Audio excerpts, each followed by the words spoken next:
children are natural engineers. I watch toddlers try to figure out how to get to a top shelf that has a Kindle, a cookie, or a juice thing that they want, and they look around and they know how to solve those problems. By bringing engineering to kids at that young age, you keep it alive. You keep that natural instinct of trying to change your world to meet your needs alive. You give them, as their brain develops, a more formalized way of doing that so they can transfer it to anything else. So a teacher that starts to try to design engineering tests, I think one of the best things is to understand why you're doing an engineering test. What we try to do in engineering, the phrase I heard is it's like a Japanese wedding.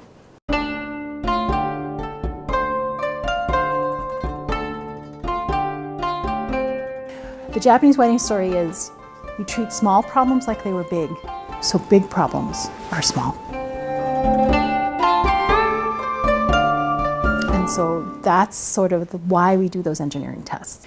Engineering tests are actually where teachers who are great science teachers feel really excited and comfortable in, because engineering gets them a little worried.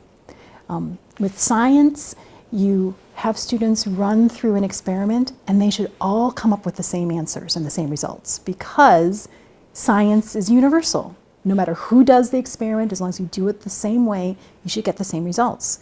Balls still fall, water still boils. These things happen. That's how you know you're coming to the truth in science. It's a convergence.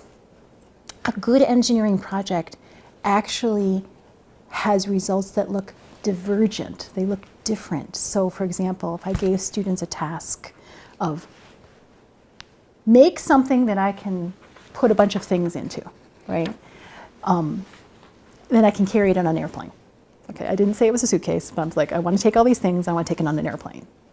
So if you have a well-designed engineering project, you're going to get a whole bunch of different suitcases, just like the ones that you see at Target.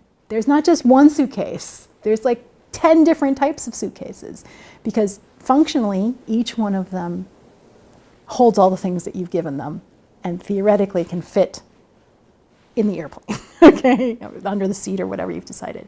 But then the students, if you frame the problem right, or frame the need right, is they'll start to put in their own values. One team will go, oh, I really hate carrying suitcases. Let's make it easy to move. And they'll put wheels on it, and they'll go down that path. Another set of students says, we want really cool looking ones. So they'll really invest in the design of it and make it kind of have little gitchy things. Or some of them are like, we want to have lots of pockets. We love pockets. And they'll like put all these pockets in. And so a great engineering project on display day has results that look divergent. They look different. That's when you know you've done a great engineering project, not when everything looks the same. That's a failed engineering project to some extent, because you haven't tapped into the student's creativity.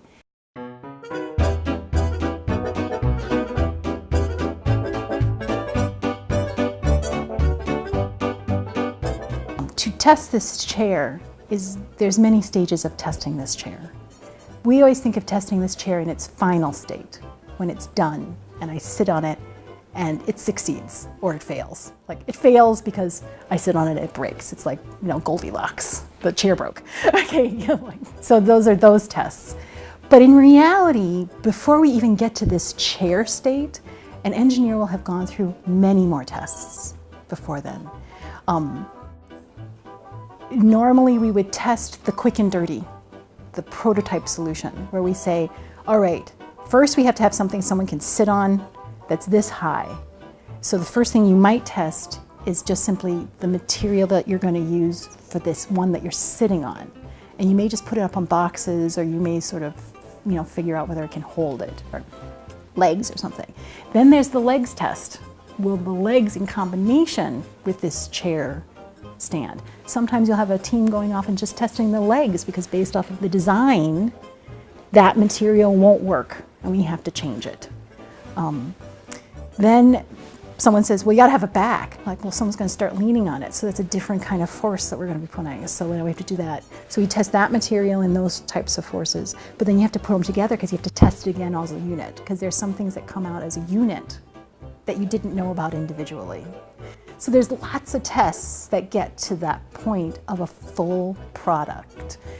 And so part of what an engineer's process is to take a vision.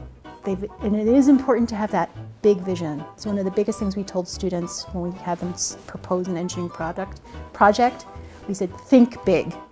You will be unexcited to make a stool, or whatever simple thing. Because some students are so afraid of failing, they reduce their goals down to something really simple. And then they succeed, but it's not very thrilling. So we always told them, dream big. But then they have to take that big vision and break it down. And that is a project plan. And that is what we do in engineering, on the small scale and on the large scale.